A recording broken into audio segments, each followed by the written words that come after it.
오늘 십자가 너머의 영광이라는 제목으로 말씀 함께 나누겠습니다. 오늘은 사순절이 시작되기 사흘 전입니다. 사순절이 늘 수요일에 시작이 되기 때문에 사흘 전 주일이 산상변모 주일입니다. 근데 오늘 2부 예배 드리는 우리 청소년들, 우리 청년들까지도 이게 한자어여서 이게 이해가 될까 싶어서 제가 조금 더 풀어서 설명을 해보자면, 예수님이 어떤 산 위에 올라가셔서, 우리 교회도 산 위에 있죠? 산 위에 올라가셔서 영광스러운 몸으로 변신하셨다는 말입니다. 여러분이 잘 아는 마블 코믹스의 영웅들처럼 그 몸이 샥 변하여서 완전히 새로운 몸으로 변신한 모습을 세 명의 제자들에게 보여주신 사건을 산상변모 사건이라고 부르는데, 그것을 기념하는 주일이 오늘 산상변모 주일입니다. 그런데 작년에도 재작년에도 내년에도 내후년에도 산상변모 주일은 사순절 시작되기 사흘 전에 지킵니다. 왜 그러한지를 오늘 말씀을 통해서 함께 좀 살펴보려고 합니다. 예수님의 제자는 12명인데 그 아름답고 영화로운 모습을 보여주시려면 12제자에게 다 보여주셨어야 되는데 예수님이 3명만 데리고 가십니다. 여러분, 막 예쁜 옷 사서 입고 맛있는 거 먹고 평상시에 먹을 수 없는 10만 원짜리 음식을 딱 먹으면서 막 사진 찍어서 SNS에 올리면 많은 사람들 보라고 올리는 거잖아요. 많은 사람들이 보고 좋아요도 눌러주고 나에게 축하도 해주고 그러라고 올리는 건데, 예수님은 12제자를 다 데려가지 않으시고 베드로, 야고보, 요한 이 3명만 데리고 변화산에 올라가셨다는 거죠. 우리가 첫 번째 관심을 가져야 될 부분이 이 부분입니다. 예수님은 왜 12제자 모두에게 변화된 모습을 보여주지 않으셨을까? 예수님은 자신의 변화된 모습을 자랑하고 홍보하기 위해서 변신하신 게 아닙니다. 예수님은 참된 인간이시자 참된 하나님이라고 하는 아주 독특한 정체성을 가지고 계신데, 그러니까 온전한 인간이기도 하시고 온전한 하나님이기도 하신데, 변화산 위에서는 온전한 하나님의 모습을 짠 하고 보여주셨다는 거죠. 그러니까 저분이 하나님의 아들, 하나님의 독생자 예수, 하나님의 그 본체이시라는 것을 많이 홍보하면 좋을 것 같지만, 예수님은 그것을 홍보할 사람들로 제자들을 부르신 것이 아니라 나중에 어떤 일이 벌어진 다음에 예수님이 어떤 분이신지를 증거할 증인들로 3명을 부르셨다는 겁니다. 그래서 3명이 필요한 겁니다. 이 신명기 19장 15절 이 중반 이하에 써 있는 말씀을 제가 적어두었는데요. 혹시 시력이 괜찮으신 분들은 한번 같이 읽어보겠습니다. 시작. 한 증인으로만 정한 것이 아니요 두 증인의 입으로나 또는 세 증인의 입으로 그 사건을 확정할 것이며, 그 사건을, 물론 이 문맥에서의 사건은 사람들 사이에 어떤 범죄 현장을 본 증거, 증인을 말하는 거지만, 지금 이 변화산에서 예수님은 내가 영화로운 모습으로 변신한 이 모습에 대한 증인 역할을 너희 3명은 똑똑히 감당해야 된다라고 이 3명의 제자들에게 사명을 주신 겁니다. 예수님은 나중에 어떤 죽음을 맞이하시게 되냐면, 이방인에 의해서 로마 총독인 본디오 빌라도라고 하는 사람에게 억울한 누명을 뒤집어 씌움을 당해서, 그러니까 황제에 모반하는 세력의 우두머리로 이 지탄을 받아서, 이 정죄를 받아서 로마 제국의 가장 참혹한 사형 형틀인 십자가 위에서 죽게 됩니다. 그러므로 예수님의 이 죽음의 사건이 벌어진 이후에 사람들은 예수님이 십자가에 달려서도 그렇게 말했죠. 야, 너 자신이나 구원해라. 너나 구원하지 뭘 남을 구원한다고 설치고 다니냐? 이렇게 이야기를 했잖아요. 그러니까 자기 자신도 구원하지 못할 정말 어리석고 바보 같은 사람으로 사람들이 예수님을 기억하게 될 텐데, 이 세 명의 증인의 역할을 맡은 제자들은 아니요, 예수님이 십자가에 달리시기 한참 전에 저 산 위에서 우리에게 영화로운 몸으로 변신하는 것을 내가 똑똑히 보았습니다. 그게 한 명, 두 명이라면 너희들이 짰다고 말할 수 있겠지만, 세 명의 명확한 증인이 존재하게 되면 이것은 다른 양상, 율법적으로 다른 양상을 띠게 됩니다. 아니, 그럴 바에는 수천 명, 수만 명을 보여주지 그러세요. 이미 보여줬어요. 오병이어 기적이 이 변화산 사건 앞쪽에 등장합니다. 그러니까 이미 2만 명의 사람들이 예수님이 급식하시는 기적을 보았고, 안진뱅이가 일어나고, 귀머거리가 듣고, 장님이 보고, 귀신 들린 자의 귀신이 쫓겨나고, 심지어 죽은 이가 살아나는 기적도 이 변화산 사건 앞쪽에 등장하고 있습니다. 아무리 기적을 보여줘도 사람들이 믿지 않겠다라고 마음을 먹으면 믿지 않는 겁니다. 바리새인 사두개인들이 끊임없이 예수님을 공격하였고, 저는 귀신의 왕 바알세부를 힘입어서 저런 기적을 연출하는 것이다 라고 거짓 소문을 만들어내었습니다. 그러므로 많은 증인이 필요한 게 아니라 자기 목숨을 걸고 자기 생명보다 더 소중하게 자기가 목격한 것을 증거할 증인들이 필요했다라고 하는 것이죠.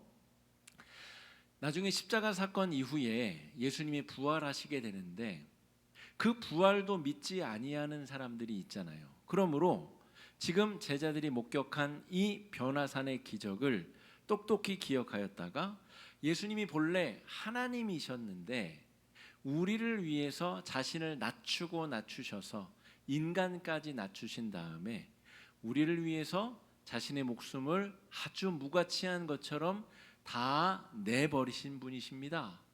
그분을 위해서 나는 이 증언을 하기 위해서 내 목숨을 걸 수 있습니다.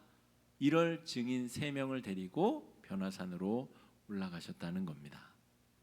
자, 예수님께서 이 변화산에 올라가시기 전에 본격적으로 내가 고난을 당할 것이다 말씀하시기 이전에 어떤 일들이 있었는가? 지금 누가복음 8장, 9장, 10장 요 어간의 상황들을 살펴보게 되면 예수님께서 폭풍우를 잠재우셨습니다. 12제자가 그것을 똑똑히 목격하였습니다. 또 죽은 아이를 살려내셨습니다. 대체 어떤 자가 죽음에서 사람을 건져낼 수 있다는 말입니까? 이런 놀라운 기적을 이미 예수님이 베푸셨다는 것이죠. 2만 명의 사람들 앞에서 사람들을 먹이는 급식 기적도 베푸셨습니다. 또한 예수님인지 세례 요한인지 헷갈리는 사람들이 있었어요. 구원자가 오실 것인데 그게 예수님인지 세례 요한인지, 근데 그 둘 중에 하나가 죽어버렸어요. 그게 세례 요한의 죽음 사건입니다. 요한이 죽자 사람들의 마음이 한쪽으로 확 기울어졌습니다. 예수님이 역시 구원자가 맞구나.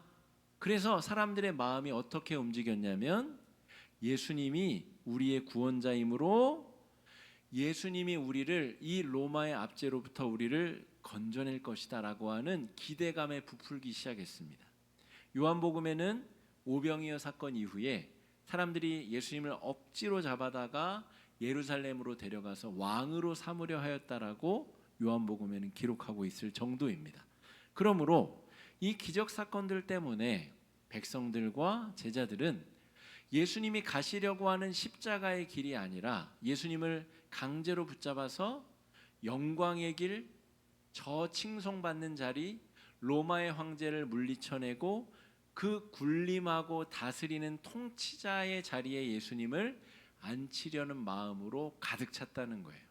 이게 바로 변화산에 예수님이 제자들과 함께 올라가시기 직전까지의 상황입니다. 자, 하나님이 하나님의 백성을 부르셨는데 그 백성들이 가나안 땅에 정주하여서 잘 살고 있었는데, 수백 년 전에, 그러니까 주전 586년에 이 바벨론으로부터 침략을 받아서 하나님의 백성이 이방 민족의 짓밟힘을 받게 된 상황. 그래서 그들의 자존심이 한없이 구겨져 있는 상황이 바로 이 유대인들의 상황이었습니다. 그래서 하루속히 모세와 다윗과 같은 위대한 영도자가 나타나서 초인적인 권능을 베풀어서 우리로 하여금 이 수치와 모욕을 벗게 하고 우리로 하여금 짓밟힘을 밟힘을 당하는 나라가 아니라 다른 나라를 짓밟는 나라가 될 수 있게 해주는 것. 사람들은 예수님께 그 역할을 기대했다는 것이죠. 우리 아이언맨, 배트맨, 슈퍼맨 같은 그런 슈퍼 영웅들, 코믹스라고 하죠. 만화책으로 처음에 나왔다가 이게 영화화되고, 그래서 요즘에는 만화보다도 오히려 영화화된 캐릭터를 사람들이 더 좋아하는 일들이 벌어졌고요. 이 영화, 미국에 있는 양대 영화사에서 만들어낸 환상의 세계, 이 초월적 영웅들이 막 날아다니고 기적을 베푸는 그런 자신들만의 유니버스가 만들어졌다고 이야기할 정도로 이 슈퍼 영웅들이 사람들의, 현대인들의 마음을 들었다 놨다 합니다. 어떤 영화사에서 새로운 신작이 나온다 그러면 사람들이 들뜬 기대감을 가지고 영웅적 활동을 또 보러 극장에 가고 또 TV를 보고 이렇게 한다는 거죠. 그런데 여러분, 이런 영웅의 활개치는 것을 갈망하고 소망하는 것은 현대인들만 그랬던 것이 아닙니다. 이 그리스 로마 신화에 등장한 수많은 신들, 그 신들이 왜 등장했을까요? 유한하고 제한된 사람들이 그 마음속에 저런 영웅이 나타난다면 얼마나 좋을까? 영웅이 나타나서 악한 무리를 심판해 준다면 얼마나 좋을까라고 하는 기대감들이 유사 이래로 역사가 시작된 이후로 지금까지 한결같이 존재한다는 것이죠. 유대인들은 자기들이 짓밟힌 그 역사를 이 예수라고 하는 사람이 다 끊어내 주기를 바랬습니다. 그래서 초인 같은 능력으로 영웅적 구원자의 능력을 정말 가감없이 드러내 주기를 예수님께 바랬다는 거죠. 그래서 예수님이 저 예루살렘에 쳐들어가서 저 빌라도를 몰아내고 저 로마에까지 진군하여서 로마 황제의 목을 베고 그 자리에 앉아서 우리 유대인이 최고 높은 등급에 있는 그런 제국을 만들어주길 바랬다는 겁니다. 이게 백성들과 제자들이 꿈꿨었던 세상입니다. 그런 제자들을 데리고 변화산 위에 가서 변화된 모습을 보여주면 그들이 십자가를 바라보고 십자가를 따르는 삶을 선택했을까요? 아니죠. 자기들의 그 확신을 더 맹종하게 되는 일이 벌어졌을 것입니다. 예수님이 변화산에서 내려오셔서 제자들에게 내가 이제 십자가를 지러 갈 것이다 라는 이야기를 비로소 시작하시게 됩니다. 그런데 제자들이 듣지 않습니다. 제자들이 귓등으로 듣고 자기들끼리 누가 높은가를 막 싸워요. 길 위에서. 예수님이 십자가를 지러 가신다고 죽으러 간다는 이야기를 하시는데도 들리지 않는다는 겁니다. 예수님이 왕이 되면 누가 국무총리 할 거야? 야, 네가 한 다음에 그 다음에 내가 할게. 서로 그거 가지고 싸우는 일이 벌어졌다는 겁니다. 제자들을 비롯하여서 백성들의 마음들이 예수님이 왜 기적을 베푸셨는지, 예수님이 왜 이 땅에 오셨는지 전혀 본질을 알아차리고 있지 못한 상황. 그때에 예수님께서 고난을 앞에 두시고 변화산 위에서 영화로운 몸으로 변신하는 모습을 일부러 보여주시고 기록으로 남기셨다라고 하는 것입니다. 예수님은 민족 구원을 위해서 이 땅에 인간으로 오시지 않으셨습니다. 예수님이 십자가에 달려 돌아가시고 부활하신 이후에도 유대민족은 로마의 그 통치 아래 굉장히 오랫동안 짓밟힘을 받아야 했습니다. 예수님 태어나시고 70년째 되는 해에는 로마가 예루살렘을 짓밟아서 성전을 완전히 초토화시키기까지 하였습니다. 예수님이 구원자로 오셨는데 압제와 박해와 핍박은 더 심해졌다는 거죠. 예수님이 이 땅에 민족을 구원하고 자유케 만들려고 오신 것이 아니라는 것이 분명해진 것입니다. 예수님이 이 땅에 오신 이유는 훨씬 더 본질적인 문제, 우리를 죄악 가운데서 구출하시며 우리로 하나님의 자녀가 되게 만드는 놀라운 구원을 이루기 위해서 이 땅에 오셨다는 겁니다. 그 이유를 깨달을 수 없는 제자들은 여전히 헛된 기대와 헛된 망상 속에서 예수님을 따르고 있다는 겁니다. 지배와 굴림의 방법으로 주님께서 이 땅에 오셨다면 어느 누가 예수님 앞에 설 수 있었을까요? 예수님은 지배와 굴림의 구원자로 오신 것이 아니라 사랑과 섬김의 방법으로 구원을 이루기 위해서 우리 가운데 오셨습니다. 자, 제가 다른 설교들에서 몇 차례 말씀드린 기복주의라고 하는 왜곡된 신앙이 있습니다. 예수님을 믿으면 복 받는 게 맞습니다. 복을 받고 아주 많이 받게 되는 것이 사실인데 그 복이란 것의 본질을 잘 생각해 봐야 됩니다. 예수님 믿고 받는 복은 무자격자가 하나님의 자녀가 되는 복입니다. 그리고 예수님 믿고 공평과 정의로 바르게 살다 보니 그 사람이 매력적인 사람이 되고 장사를 할 때에도 공평과 정의, 정직한 방법으로 하다 보니 사람들로부터 존경받고 사랑받고 그가 하는 일이 잘 될 수밖에 없는 복을 의미합니다. 그런데 기복주의에서 말하는 복은 마치 이 집 저 집 점집을 찾아다니면서 내가 무슨 굿을 해야 복을 받을지를 구하는 그런 복과 같습니다. 불의한 일을 저질러서라도 남을 짓밟고서라도 나만 잘 되면 된다라고 하는 왜곡된 복을 기복주의라고 부릅니다. 하나님을 도구로 이용하는 사람을 기복주의자라고 부른다는 것이죠. 진짜 복을 받아야 되는데 왜곡되고 표면적으로 드러나는 복을 사모하는 사람들을 잘못된 신앙을 가졌다, 우리가 그렇게 이야기합니다. 오늘 유대인들이 예수님께 기대한 것이 바로 그것입니다. 수백 년간 우리가 짓밟힘을 받았으니까 우리도 한번 짓밟아 보자, 우리도 한번 빼앗아 보자, 우리도 남의 나라 한번 노예처럼 부려보자. 우리가 왜 그럴 수 없는데 이렇게 생각하는 욕망을 예수가 실현시켜 줄 것이라고 착각했다는 것이죠.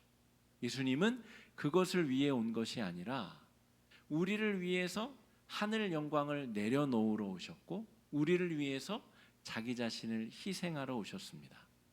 여러분, 우리가 교회 안에서 교사, 찬양대원, 또 운전하시는 분, 반주하는 분, 또 위에서 자막 넘기시는 분, 주방에서 섬기시는 분, 각양각색으로 봉사와 섬김을 하는데 그 최종적인 영광은 예수님을 따라서 자기 십자가를 진 자에게만 주어지는 축복입니다. 그것 없이, 십자가의 그 고난 없이 그 영광이라는 것은 없습니다. 우리가 하나님의 자녀가 될 수 있는 유일한 길은 예수 십자가의 그 유일한 길을 통과해서 가야만 됩니다. 그래서 때로는 기독교가 편협하다라고 하는 평가를 받을 때가 있습니다. 기독교는 옹졸하다, 다른 종교에 대해서 너무 배타적이다. 그래서 저도 우리 유튜브에서 가끔 우리 법륜 스님의 그 상담하는 걸 가끔 듣거든요. 굉장히 재미있고 또 해안이 있는 답변을 줄 때가 참 많아요. 그런데 이 종교에 대한 질문을 받을 때가 있어요. 그분이, 법륜 스님이 기독교인이 와서 질문을 합니다. 이러이러 일이 있는데 교회를 가야 돼요? 절에 가야 돼요? 물어보면 교회 가고 싶으면 교회 가시고 절에 가고 싶으면 절 가세요. 이렇게 답변을 그런 식으로 합니다. 그러면 야, 저 불교는 굉장히 관대하고 폭넓고 그렇구나라고 생각하게 됩니다. 근데 사실 맞아요. 불교의 영성은 그렇게 열려 있는 게 맞습니다. 마음의 평화만 얻을 수 있다면 그게 교회를 가서 어떤 절에 가서 수련을 하면서 어떤 별로 상관이 없는 영성 기조를 가지고 있기 때문에 그래요. 그런데 우리 기독교로 그 문제를 가지고 오자면 전혀 다른 일이 벌어지게 됩니다.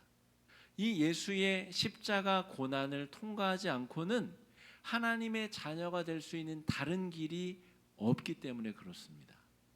예수의 십자가의 길을 따르고 통과하지 않고는 내가 구원받을 수 있는, 변화받을 수 있는 다른 길이 없기 때문에 우리는 유일한 길에 대한 이야기를 할 수밖에 없다는 거죠. 편협하다는 이야기를 들어도 상관없고 우리가 옹졸하다는 평가를 받아도 어쩔 수 없습니다. 우리는 다른 길을 알지 못하고 다른 길을 배운 적이 없기 때문에 그렇습니다. 여러분, 예수님은 영광의 모습을 제자들에게 보여주시는데 이 영광의 모습은 반드시 십자가의 길을 통과한 자만 얻을 수 있다라고 하는 명확한 메시지를 우리에게 보여주고 계십니다.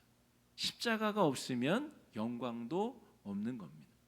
십자가가 없으면 그 하나님의 자녀가 되는 지위와 자격과 특권도 없는 것이죠. 우리가 교회에서 각양 모습으로 섬김과 봉사를 하는데 십자가 고난 없이 영광만 따먹겠다는 마음으로 봉사와 섬김을 하면 반드시 탈이 나게 되어져 있습니다. 내가 이거 하는데 왜 저 사람은 이거 안 해? 내가 이거 하는데 왜 조금밖에 섬기지 않은 저 사람이 더 인정받고 사랑받아? 이 마음으로부터 절대로 벗어날 수 없다라는 거죠. 우리가 봉사하고 섬기는 것은 예수님이 날 위해서 하신 것처럼 우리도 그 길을 따라서 조금 자기 십자가를 지고 조금 그 길을 따라 나서는 것뿐입니다. 그 길을 따라 나서야 우리는 부활의 영광, 온전하고 새롭게 되는 축복과 은혜를 누릴 수 있다라는 거죠. 그래서 오늘 예수님이 변화산 위에서 보여주신 영광스러운 모습은 십자가를 통과한 이후에 부활하시는 주님의 몸을 보여주신 겁니다. 십자가와 더불어 우리가 죽지 않으면, 우리가 죄인임을 인정하고 우리의 유한함을 예수 그리스도를 통해서 채우지 못하면 우리는 하나님의 자녀가 될 수도 없고 구원받을 수도 없고 영광을 목격하고 만날 수도 없다라는 것을 분명히 기억해야 됩니다. 제자들은 3명의 제자들을 제외한 9의 제자들은 지금 변화산 밑에서 난관에 빠져 있습니다. 난관이라는 말은 복잡하게 얽힌 미로와 같은 막힌 미로에 빠졌다는 뜻입니다. 이리 가도 막히고 저리 가도 막히고 9명의 제자들이 귀신 하나 쫓아내지 못해서 지금 발을 동동 구르고 있다는 거죠. 그런데 이 말씀 바로 앞에 보면 이미 제자들은 세상에 나가서 귀신도 쫓고 병마도 쫓았었던 경험이 있습니다. 예수님이 제자를 파송하셨거든요. 그래서 각각 흩어져서 귀신도 쫓고 병마도 내쫓았었던 기억이 있습니다. 그래서 9이나 되는 제자들이 모여서 이깟 귀신 하나 못 쫓아내느냐, 자신들이 기고만장해서 합심기도도 하고 안수도 하고 그랬는데 결국 귀신이 안 나가더라라고 하는 겁니다. 예수님을 따라서 예수님이 십자가를 지신 것처럼 정말 긍휼한 마음을 가지고 정말 사랑의 마음을 가지고 섬긴 마음으로 기도한 것이 아니라, 내가 저쪽 동네에서 귀신 20마리도 쫓았는데 이거 쫓아내고 내가 인사받고 칭찬받고 명성 얻고 내가 기도했을 때 떠나면 나머지 8명의 제자들이 나를 존경하겠지? 이런 헛된 마음을 가지고 기도했기 때문에 귀신이 쫓아나감을 당하지 아니한 겁니다. 우리가 어떤 마음으로 신앙생활을 하고 있는가? 우리가 어떤 마음으로 예수를 따르는 삶을 걷고 있는가? 우리가 어떤 마음으로 하루하루 순간순간을 살아가고 있는가? 예수님은 우리에게 아주 중요한 질문을 던지고 계십니다. 너는 정말로 나를 따르고자 하는 마음이 있느냐? 나를 따르고자 할 때에 네 마음에 벌어지는 수많은 일들을 네가 기쁨으로 감당할 수 있겠느냐라고 우리에게 요청하고 계시는 거죠. 41절 말씀 읽어보겠습니다. 시작. 예수께서 내가 얼마나 너희와 함께 있으며 너희에게 참으리요 내 아들을 이리로 데리고 오라 하시니, 예수님을 따르고자 하는 사람의 섬김에서 기적이 벌어지고 예수님을 따라서 살고자 하는 사람의 삶 가운데 예수의 향기가 드러나게 되어져 있습니다. 다른 사람은 다 몰라줘도 예수님이 그걸 알아주시면 된 겁니다. 그리고 그 가운데 우리는 다시 우리의 삶이 새로워지는 부활의 은혜와 은총을 경험하게 됩니다. 변화산의 기적 이후에 예수님께서 비로소 십자가에 자신이 달리게 된다는 사실을 알려주십니다. 알려주시는데 제자들이 귓등으로 듣습니다. 무슨 말을 하는지 이해를 못해요. 그리고 그 말을 들은 다음에 길을 가면서 네가 높으냐 내가 높으냐, 네가 먼저 국무총리하고 그 다음에 내가 할게, 그러면서 옥신각신 싸우는 일들이 펼쳐진다라고 하는 것이죠. 여러분, 어저께는 우리 3.1 독립만세 운동이 벌어졌었던 105주기 이 날입니다. 3.1 운동이 벌어지기 직전에 우리 대한제국은 일제히에 국권을 빼앗기고 이 식민지로 접어들게 되었습니다. 식민지로 접어들기 직전에 대한제국, 그 전에 조선이라는 나라는 황제, 왕이 다스리는 나라였죠. 대한제국도 황제자를 쓰잖아요. 그래서 황제가 통치하는 나라라는 뜻입니다. 그런데 대한제국이 3.1 독립만세운동 이후로 대한민국이 됩니다. 백성이 주인이 되는 나라. 3.1 만세운동을 일으킨, 전국적으로 일으킨 사람들은 슈퍼맨과 같은 어떤 영웅이 아닙니다. 모든 사람, 유관순 열사 같은 그런 어떤 고등학생 여자아이, 어떤 초등학생 아이, 어떤 촌부, 농민, 어부, 이런 사람들이 다 모여서 나라와 민족을 압제로부터 구원해내기 위한 그런 민족 자강운동, 사람을 새롭게 만드는 운동이 펼쳐졌다는 것이죠.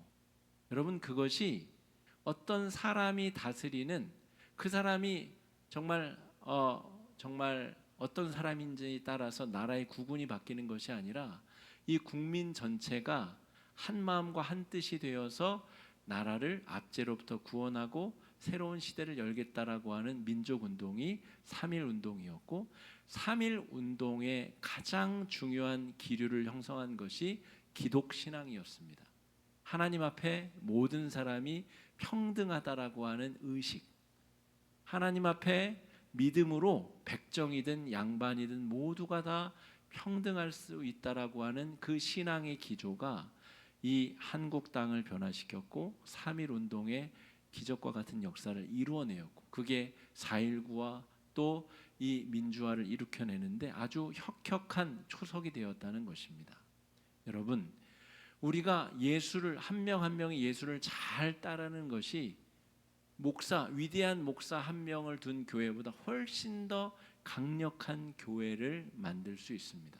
성도 한 명 한 명이 세상 속에서 예수 잘 믿는 사람으로 멋지게 살아내는 것이 하나님 나라를 확장하는 길이고, 하나님의 백성을 구원받는 백성으로 만드는 위대한 일들로 만들어낼 수 있습니다. 십자가 너머에 변화와 영광이 있고 구원을 경험하는 비법이 그 가운데 있습니다. 이번 주에 우리는 사순절에 돌입하게 됩니다. 사순절을 맞이하게 되면서 우리는 그 십자가의 고난을 통과해서 구원을 경험한 사람들인지, 우리가 받은 은혜를 하나님 앞에 어떻게 갚아나가고 있는지 잘 돌이켜보고 성찰해보며 십자가 고난 너머에 있는 영광을 경험하고 맛보고 누리는 귀한 은혜가 있으시기를 주의 이름으로 축복합니다. 이 시간에 말씀 의지해서 함께 기도하실 때에, 하나님, 우리가 십자가의 고난 너머에 영광을 사모하게 하여 주시옵시고, 날 위해서 십자가 고난을 마다하지 않으신 주님을 따르는 거룩한 성도의 삶 살 수 있게 해달라고 이 시간에 함께 기도하며 나아가겠습니다. 기도하겠습니다.